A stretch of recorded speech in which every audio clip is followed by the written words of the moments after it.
Assalamualaikum warahmatullahi wabarakatuh. Kembali lagi di arena edukasi, tempat di mana kita bisa menambah wawasan dan mencari hiburan.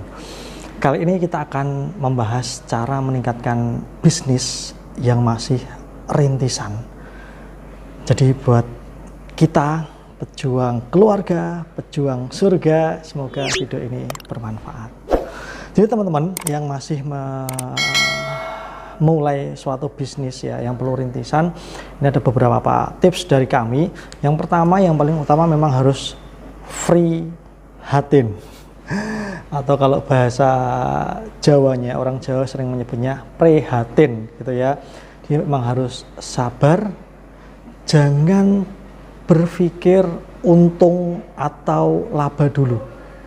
Satu, jangan berpikir untung atau laba dulu. Kenapa? Karena bisnis rintisan, bisnis yang baru dimulai, itu bisnis yang harus punya pondasi yang kuat, yang kokoh, di mana identitas bisnis kita. Nah, itu tergantung teman-teman nanti mau personal branding atau mau corporate branding. Jadi yang mau di branding dikuatkan, ditebalkan itu personal atau perusahaannya atau produknya. Nah, itu nanti kita akan bahas di lain kesempatan. Tapi di sini kita akan cara meningkatkan bisnis yang pemula, prihatin, sabar, jangan cari untung. Terkadang itu babuk ya bahasa Jawanya atau impas. Itu aja buat kita yang memula cukup dulu. Yang penting apa? Integritas kita itu orang tahu. Ya, gimana kita bertanggung jawab dengan amanah atau orderan yang masuk, itu kita bisa terjaga, itu kita bisa tanggung jawabkan. Yang kedua, kalau memang tuh kita jualan produk, ya produknya itu ya memang berkualitas. Jadi yang penting nggak minus lah, atau memang kalau terpaksa harus minus waktu dulu, minus pikiran dulu, nggak apa-apa. Jadi memang yang pertama tips dari kami itu prihatin, free batin gitu ya. Itu jadi gimana orang mengenal usaha kita, gimana orang mengenal bisnis kita itu pribadi yang seperti apa, orang trust dulu, percaya dulu. Itu masalah untung rugi belakangan. Itu yang pertama. Yang kedua, tipsnya yaitu adalah pisahkan uang bisnis dengan uang pribadi. Ini yang juga tidak mudah, terutama masih di awal-awal. Bisnis usaha dapatnya seberapa, terbawa untuk kebutuhan sehari-hari, terbawa untuk beli ini, beli itu. Terkadang kita ada untung lebih di satu momen, kita udah pengen membelikan keluarga ini, pengen beli itu, pengen ganti HP baru, pengen ganti mobil baru, pengen ganti sesuatu yang itu sebenarnya harus kita jaga. Kembali ke yang pertama tadi ya, yang prihatin tadi. Nah, yang dua, pisahkan. Nah, ketika dipisahkan mana uang pribadi, mana uang bisnis, itu kita membayar diri sendiri. Di dalam bisnis rintisan, terkadang kita itu kerja itu tanpa dibayar dulu. Awal-awal tidak perlu dibayar, kita rugi waktu, rugi tenaga, tidak masalah.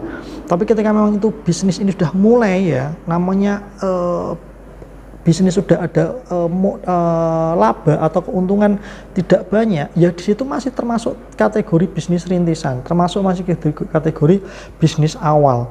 Itu jangan buru-buru yang lain-lain dulu, tetap pisahkan. Dan itu mulai kita gaji diri kita sendiri. Oh, kita dalam sebulan bekerja seperti ini, pantasnya digaji berapa? Oh, digaji 1 juta misalnya awal.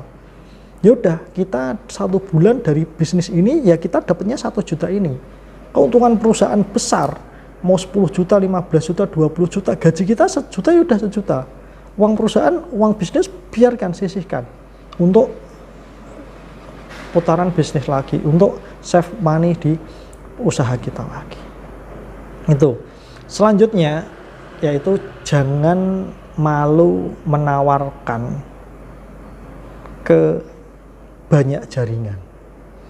Salah satu kekuatan pebisnis itu punya mental kuat, mental tangguh, petarung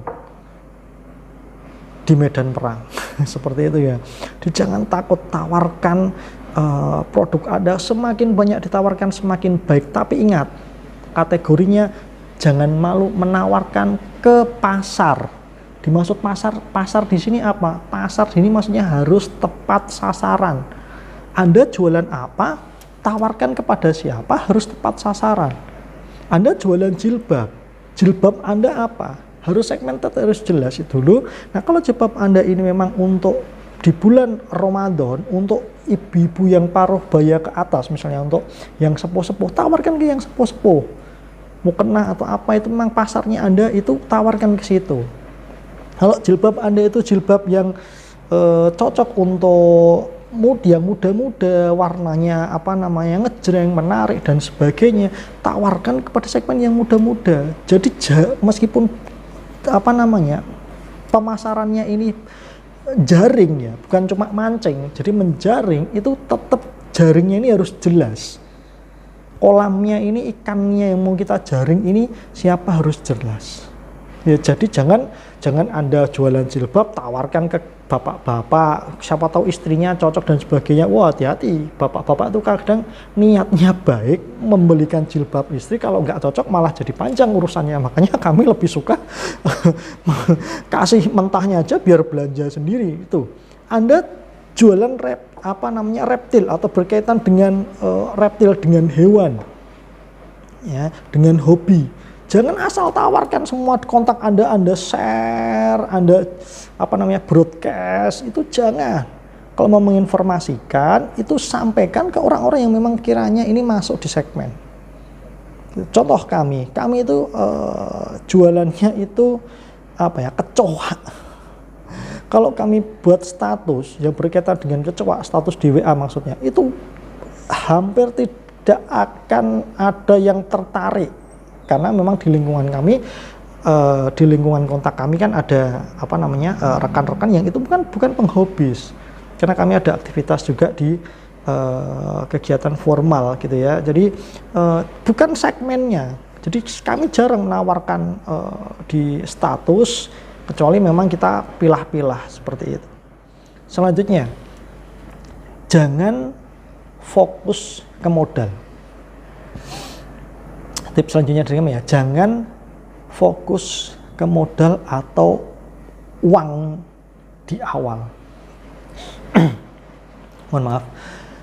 Jadi dalam memulai bisnis itu jangan wah modalku sedikit, modal saya sedikit, pesaing saya modalnya besar, gitu ya. Wah, pesaing saya itu wes sugih duluan punya.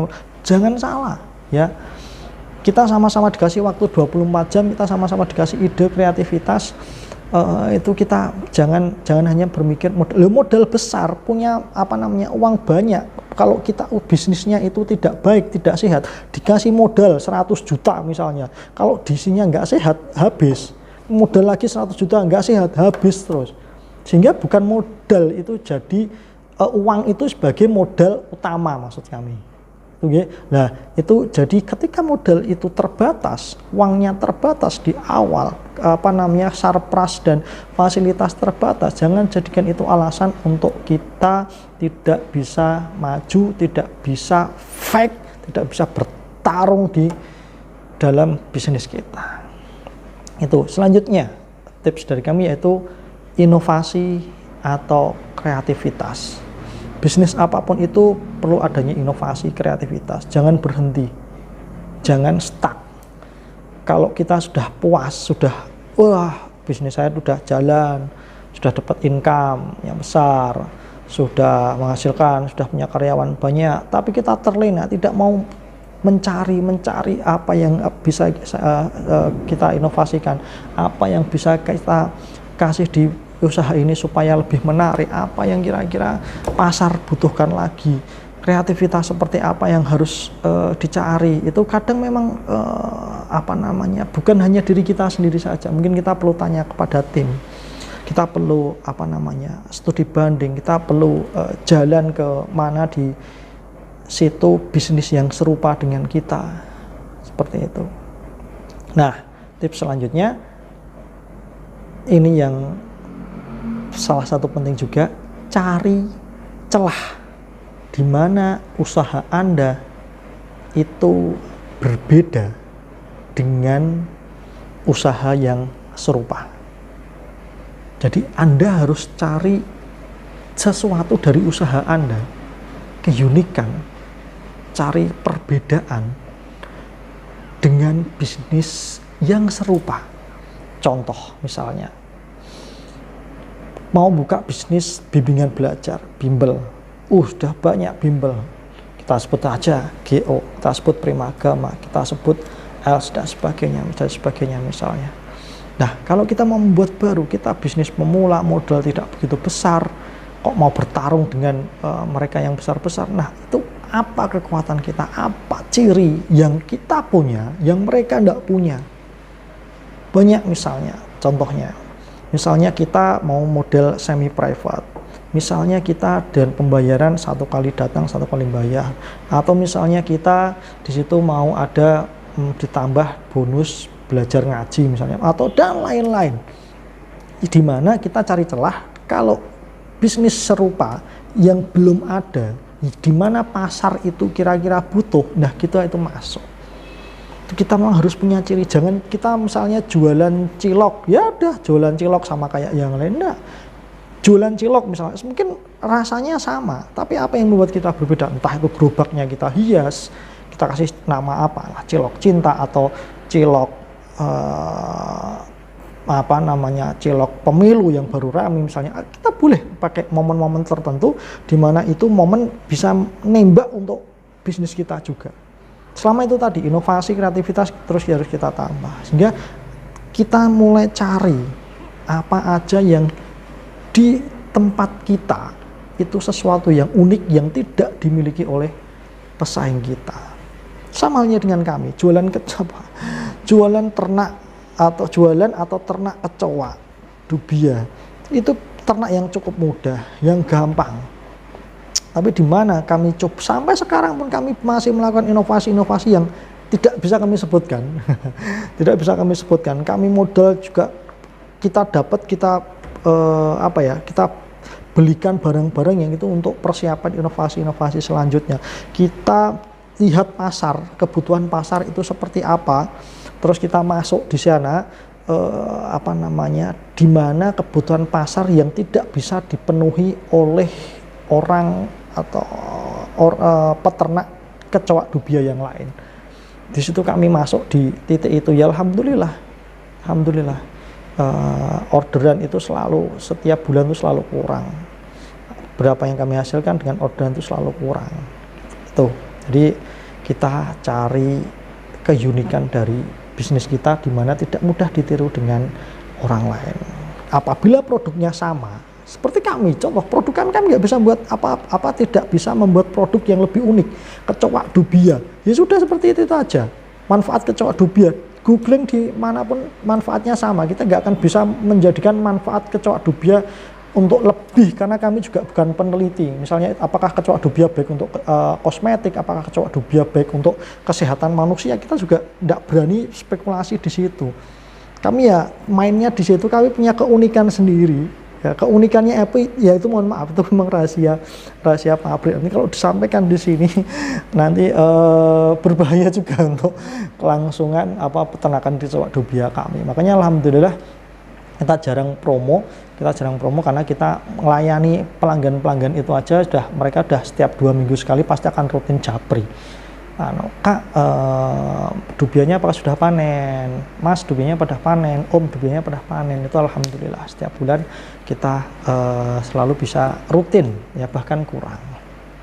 Nah, selanjutnya tips dari kami, minta saran kepada orang lain atau minimal jangan menganggap selalu benar. Itu berbahaya. Ketika kita dapat masukan, ketika kita dapat kritikan, ketika kita dapat keluhan dari pembeli, apalagi dari pembeli, itu kalau kita abaikan, kita menganggap kita yang benar, itu bahaya. Ya, karena apa? Kembali ke poin yang pertama tadi, kita harus sabar menghadapi pembeli, sabar dengan diri kita sendiri. Jadi ketika pembeli komplain itu pahit. Itu ibaratnya gini teman-teman. Bisnis kita sedang tidak sehat, sedang sakit. Orang itu kalau sakit, supaya sembuh gimana? Minum obat. Dan obat itu biasanya pahit. Nah, kalau kita dapat kritikan yang pahit, anggap aja itu obat. Benar kita baru sadar, oh berarti ini usahaku sedang tidak sehat mungkin. Sedang perlu obat, sedang perlu multivitamin, sedang perlu tambahan suplemen. Supaya baik lagi, supaya baik lagi. Nah itu kita ibaratnya gelas itu jangan kita itu ibarat gelas lalu terisi penuh, ya kita kosongkan lah. Jadi kalau ada masukan, ada ilmu, ada pengalaman dari orang lain atau cerita atau komplain itu tadi kita terbuka, sehingga menjadikan kita oh iya ya, coba kita renungkan, kita pikir oh kalau ada masukan seperti ini solusinya seperti apa ya. Betul enggak? Jangan selalu kita membela diri. Oh, bukan seperti itu. Anda salah karena seperti ini bukan karena salah saya, karena di ekspedisi misalnya. Oh, bukan seperti ini. Kalau nggak diterima pasar itu karena pesaingnya banyak. Kalau produk kita nggak laku itu karena mereka yang beli itu kebanyakan tanya, kebanyakan wawancara doang. Jangan. Ya, kita mulai open, kita mulai terbuka dengan masukan, dengan kritikan. Yang terakhir, tips dari kami yaitu berkaitan dengan religi, berkaitan dengan sesuatu yang tidak terlihat tapi itu terasa gitu ya. Contoh, alhamdulillah bisnis kecoak dubia kami itu sudah mungkin 8 tahun lebih. Kok bisa bertahan sampai sekarang? Apakah itu karena kita hebat, kita pintar mendapat peluang? Tidak. Kami nggak pernah merasa besar, karena itu semua rezeki dari Allah Subhanahu wa Ta'ala. Jangan pernah menganggap kita besar. Kalau kita bisa berinovasi, jangan menganggap ideku cemerlang, aku siapa dulu yang punya ide, saya orangnya kreatif, saya makanya bisnis saya laku. Stop. Kalau itu Tuhan menutup ide panjenengan, Tuhan itu membuntukan, ya, buntu idenya, kreativitasnya habis kita. Kita dapat ide itu juga dari Allah. Kita dapat hal-hal yang unik yang ternyata bisa mengembangkan bisnis kita itu dari Allah. Kita dapat orderan yang menggerakkan pembeli order di tempat kita itu siapa? Allah. Makanya jangan terlalu jumawa lah. Ketika memang kita bisa mendapatkan orderan, ketika orderan kita tinggi, ketika kita mendapatkan ide-ide baru yang itu cemerlang, itu memang Allah yang ngasih ide. Selanjutnya ditambah hal-hal yang religi yang lain, misalnya sedekah. Sedekah itu usahakan sedekah harian, ada sedekah mingguan, ada sedekah bulanan, ada sedekah tahunan, ada sedekah yang sering-sering kita ngasih kejutan ke orang.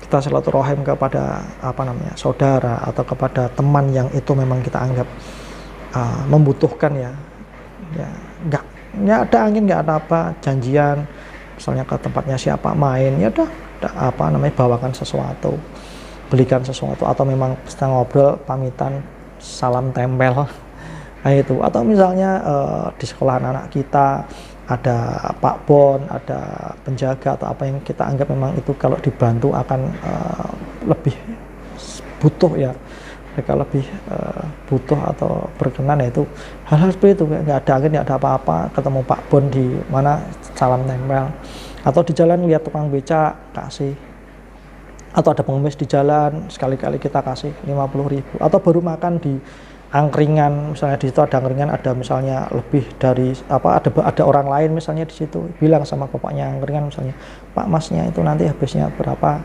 jangan disuruh bayar, saya bayar misalnya, kasih bapaknya misalnya 50.000 atau 100.000, nanti kalau sisa kembaliannya buat bapak. Nah itu sedekah-sedekah itu yang akan memudahkan kita akan urusan-urusan kita, dan juga bisnis kita semakin maju. Dan juga ditambah hal-hal lain, tahajud misalnya, duha, puasa Senin Kemis, itu akan menambah luar biasa bisnis kita yang kita nggak nyangka itu kok bisa ya, usaha ini kok semakin besar, kok bisa ya Allah datangkan rezeki, kok bisa ya Allah itu melindungi kita dan keluarga kita. Nah itu juga mungkin tahajud yang rutin, duha yang rutin, puasa Senin Kamis atau misalnya ditambah puasa Daud dan sebagainya itu yang rutin. Ya, apalagi nanti di bulan Ramadan kita maksimalkan kita di sana. Dan juga yang terakhir untuk masalah religius ini, birrul walidain. Buat kita yang masih punya orang tua, itu seburuk-buruknya orang tua, segalak-galaknya orang tua kita, secerewet-cerewetnya ibu kita, itu kalau kita sayang dengan hati, Masya Allah, berkahnya luar biasa. Allah datangkan langsung malaikat-malaikatnya buat bantu kita. Yang itu mustahil, yang kita itu bertarung di pasar, yang kita itu kerja keras, lawan hujan, lawan panas, kita kuat. Itu siapa? Doa ibu salah satunya. Buat kita yang sudah berkeluarga, ada istri, ada anak, sayangi istri. Ya, jangan sayangi istri orang lain. Jangan sayangi calon istri orang lain. Sayangi istri kita, hibur dia, bahagiakan dia. Itu malaikat-malaikat yang ketika kita bahagiakan orang-orang itu tadi ya, Allah akan bahagiakan kita. Allah akan membesarkan bisnis kita dengan jalannya Allah. Kita nggak usah pikir, nggak usah bingung lah. Yang penting kita jalan terus ya, kita pasarkan, kalau kita tawarkan, kalau ada orang tanya kita tanggapi dengan baik, ada orang wawancara atau enggak beli enggak apa-apa. Ya kita tetap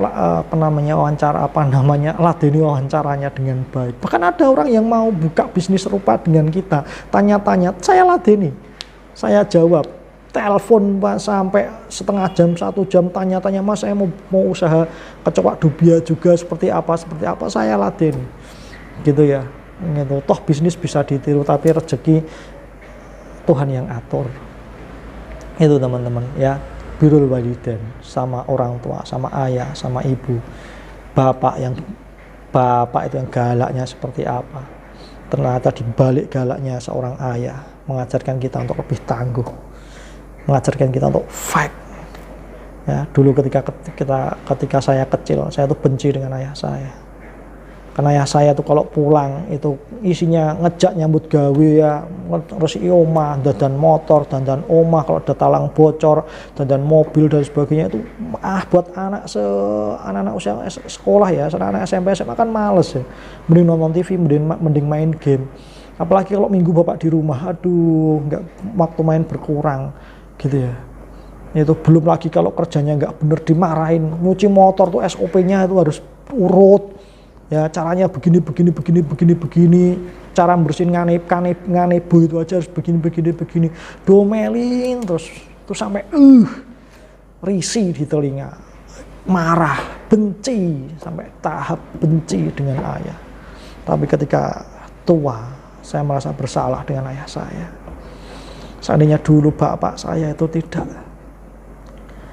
mengajarkan saya dengan didikan yang keras, dengan diajak kerja buat gawe kosor, mungkin saya akan terlena. Maka dari itu jangan sampai teman-teman melakukan hal yang sama. Cukuplah saya yang menyesal dengan membenci ayah, dengan membenci orang tua. Jangan sampai ternyata dibalik orang tua itu punya cara mendidiknya masing-masing, punya caranya masing-masing untuk mendidik anaknya. Dan setiap orang tua itu kalau kita ikutin ada keberkahan yang besar. Itu aja teman-teman. Kalau ngomong orang tua tidak sanggup kami. Orang tua itu Masya Allah ada dedikasinya. Mau sejahat, mau terlihat jelek di mata kita, tapi orang tua itu surganya Allah turunkan. Berbahagialah kita yang masih punya orang tua yang lengkap. Buat panjenengan yang orang tuanya sudah tidak ada ya doakan gitu ya. Kalau ada istri, sayang istri, gemateni supaya nanti anak-anak juga lihat, oh bapakku perhatian sama ibu, bapakku sayang sama ibu, anak insya Allah juga akan baik gitu ya. Itu aja teman-teman, semoga bermanfaat, semoga bisa meningkatkan bisnis rintisan, bisnis pemula, supaya bisnis kita semakin besar. Tidak ada maksud menggurui, tidak ada maksud sok pinter, sok wis paling sukses, hendak. Di sini video ini hanya sebagai momen pengingat buat saya sendiri. Ketika ke depan video ini akan jadi pembelajaran saya juga Ya, sama, kami pun belum besar bisnisnya, kami pun usahanya belum luar biasa, belum bisa dibanggakan. Tapi semoga Allah menjadikan bisnis kita besar, barokah, mewah di dunia dan di surga. Terima kasih dari saya cukupkan. Assalamualaikum warahmatullahi wabarakatuh.